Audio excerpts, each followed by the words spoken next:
Nesses dias que nós estamos celebrando a novena do nosso padroeiro, é interessante que aqueles que tiveram nesses 2 últimos dias e hoje, e se a gente prestou atenção nas leituras, a gente vai vendo que o nosso Senhor, pela liturgia que dá de presente para nós, Ele vai nos encaminhando para a festa e para aquilo que o São Mateus representa no grupo dos apóstolos, a forma como ele é chamado e de onde ele veio. Ontem a gente via no Evangelho, aquele grupo dos discípulos e com um grupo de mulheres que estava com o nosso Senhor. E o Padre Bruno refletia justamente isso, dizendo da beleza de Deus, que é o amor mais pleno, mais puro, e um amor que não faz acepção de pessoas. Ele ama a todos e, por isso, trazia para perto dele as mulheres, sabendo que naquele tempo as mulheres eram colocadas à margem, mas se hoje já são, imagina lá naquele tempo. Hoje a gente encontra nas 3 leituras da carta a Timóteo, do profeta Amós, e nessa parábola que Jesus conta, a gente também vai se encaminhando para aquilo que é o nosso padroeiro. Na primeira leitura a gente vê Amós. Amós é um profeta, os chamados profetas menores. Ele vive mais ou menos no ano 800 a.C. Ele está vivendo uma época em que aquela região dele, o norte, o reinado do norte, portanto a região de Israel, vivia um tempo de abundância, tempo bom. E por que será que ele faz esse discurso meio sanguinário? O discurso de Amós é um discurso sanguinário. Amós é conhecido para nós como o profeta da ação social. Ele que se importa com os mais pobres. E por que ele se importa com esses mais pobres se no tempo dele, o reino de Israel estava vivendo um tempo de abundância? Quando a gente olha para a leitura, a gente vai perceber exatamente que isso é um tempo bom, mas é um tempo bom para poucos. Então ele está denunciando que aquele pequeno grupo dos detentores do poder da época, eles tinham tudo para si e a classe menos favorecida, dos pobres, não tinha nada. Então era um tempo favorável, mas favorecia somente ao pequeno grupo, o grupo do povo chamado dos palacianos, o povo do reinado. Se a gente pensar também nos tempos de hoje, não é muito diferente. Existe um grupo que são grupos privilegiados, e existe nós, que não temos acesso a muita coisa que o grupo dos privilegiados tem. Então Amós está denunciando exatamente isso, uma desigualdade social. E a gente está falando de mais ou menos do ano 700 e pouco antes de Cristo, perto de 800, portanto há 2.800 anos atrás. Ele já denunciava isso, e se fosse hoje, ele denunciaria do mesmo jeito. Quando a gente olha para o Evangelho, dá para a gente linkar as realidades da desigualdade social denunciada por Amós com esse administrador aqui, que o nosso Senhor conta.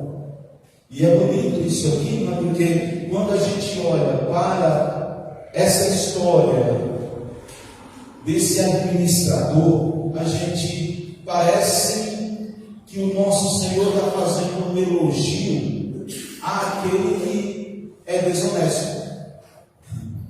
Quando a gente dá uma lida meio por cima e sem olhar as entrelinhas do Evangelho, a gente pode entender que ele está dizendo que aquele desonesto, o Senhor faz um elogio. Perdeu o emprego, tinha dívida, e para sanar as dívidas, ele foi para aqueles que também deviam para ele: olha, você me deve 100, escreve 80 e está tudo resolvido. Você me deve 100, escreve 50, você paga 50 e pronto. Não parece uma delação premiada? Igualzinho, né? Uma delação premiada. Então parece que ele está falando isso aqui. E o nosso Senhor está dizendo de uma maneira muito clara que nós não precisamos nos deixar corromper.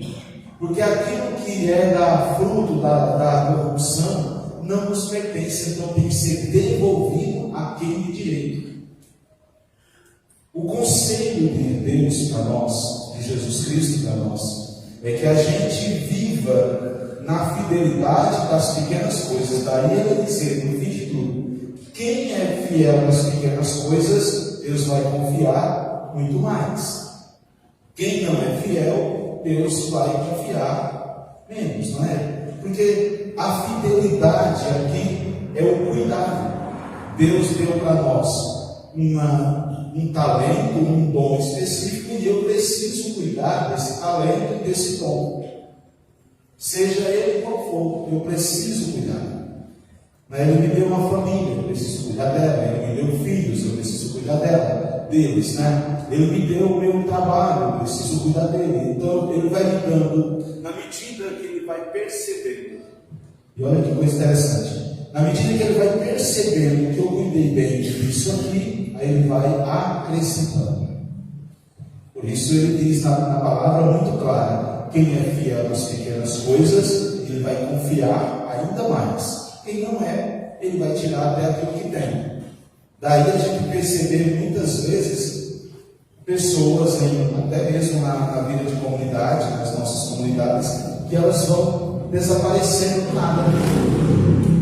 Ninguém tirou, ninguém fez nada e de repente sumiu. Por que sumiu? Porque a fidelidade nas pequenas coisas não conseguiu. E o próprio Deus usa os atributos que ele conhece para ir tirando, porque ele diz, daqueles que têm, eu vou dar ainda mais, e aos que não têm, eu vou tirar até aquilo que tem, porque ele não foi fiel, e vou dar daquilo que eu tirei daqueles que já não tinham, para aqueles que já têm mais. Esse é o jeito de Deus. Ele vai nos dando. Por isso o grande desafio para nós é o desafio da fidelidade. Uma fidelidade que gera e tem que gerar partilha. Aí quando a gente olha, por exemplo, para Mateus, a gente vai compreendendo, Ele, Mateus, que tinha tudo, mas era tudo de um jeito ilícito. Quando ele teve o encontro com o nosso Senhor, aí ele deixa tudo aquele ilícito e vai viver na licitude do Evangelho, vai viver com o nosso Senhor. O exemplo é muito claro para nós. O exemplo de Mateus se encaixa direitinho nesse Evangelho. Ele foi fiel quando, depois do chamado, nas coisas de Deus, que Deus confiou a ele no apostolado, que não é pequena coisa. E a gente pode pensar assim: caramba, mas o cara era cobrador de impostos e ladrão. Era. Mas depois do encontro com o nosso Senhor, ele deixa tudo isso aqui, toda essa vida pregressa, e passa a ter uma oportunidade de anúncio. E aí o nosso Senhor foi confiando a ele cada vez mais coisas. Se a gente for colocar isso na nossa vida, também é do mesmo jeito. Na medida em que nós vamos sendo fiéis às pequenas coisas na vida da comunidade, na vida do trabalho. Por exemplo, no trabalho, como é? O cara entra na empresa, ele entra pequeno e ele vai fidelizando o trabalho dele, sendo proativo e fazendo com que a empresa cresça, e ele vai ganhando espaço dentro da própria empresa. E por que ele faz isso? Porque ele foi fidelizando as pequenas coisas. O que não é fiel, ele entra na empresa, ele vai ficar 5, 10 anos, ele vai permanecer fazendo a mesma coisa até o dia que ele é dispensado, porque ele não foi proativo, ele não rendeu. Percebe? Parece que Deus está dizendo para nós: olha, é na fidelidade das pequenas coisas que você vai ser grande, mas não grande no sentido de ser visto, grande no sentido da caridade, aqui no sentido mais profundo nosso, linkando uma primeira leitura. A gente precisa ser os homens e as mulheres da caridade, para que as coisas não fiquem resumidas num pequeno grupo, mas que esse grupo se expanda, não é? Na vida da comunidade, na nossa vida do trabalho, na vida da família. E conclui tudo isso com a segunda leitura da carta a Timóteo, né? Que os nossos formadores, quando a gente está no seminário, diz para nós que a gente precisava ler e saber de cor as cartas de Timóteo, né? Tanto a primeira quanto a segunda. E nesta carta de Timóteo, né, que é a primeira, ele diz no comecinho: antes de tudo, recomendo que se faça preces e orações e súplicas em ação de graças a Deus. Qualquer coisa que nós formos fazer, a gente tem que fazer pela base da oração, a partir da oração. Tem que rezar para fazer. Qualquer ação, e o modelo é Jesus Cristo, né? Qualquer ação que eu for fazer, eu tenho que rezar primeiro e perguntar para Deus se aquilo que eu vou fazer é bom para a vida da comunidade. Então eu preciso perguntar. E como é que eu sei que aquilo é bom ou ruim para a comunidade? O Senhor responde.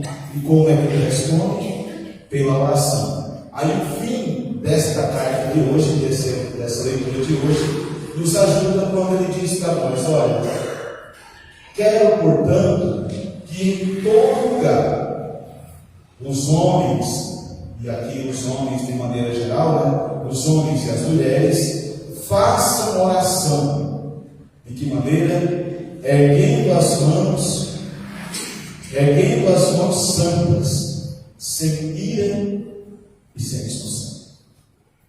Então parece que o segredo para a gente fidelizar, sermos fiéis, é a vida de oração. Se a gente resumir aquilo que o Senhor está dizendo para nós nessas leituras de hoje, na primeira que fala de uma realidade social, onde muitos têm nada e poucos têm muito, aonde o Senhor diz: eu preciso ser fiel nas pequenas coisas para que Ele nos conceda as grandes. Mas para isso acontecer, parece que Ele está dizendo: reze. É a vida de oração que vai fazer com que eu tenha uma intimidade profunda com Deus, de tal maneira que aquilo que eu pedi, Ele vai me conceder, mas na fidelidade que é minha. Eu preciso ser fiel. Quem é fiel no pouco, Deus confiará muito mais. Mateus é o exemplo claro disso. Se ele é o exemplo e fez e deu certo, também nós podemos fazer e dar certo. Que nessa novena, que a gente vai caminhando com ela e percebendo, na medida de cada fala dos padres que já passaram aqui, daqueles que ainda virão, e certamente eles vão andar nesse caminho, porque as leituras vão nos ajudando, para a gente fidelizar a nossa vida de fé na família, no trabalho e na comunidade. Que Deus nos ajude. Que São Mateus interceda por nós, hoje e sempre. Amém. Mas tu vem e segue-me.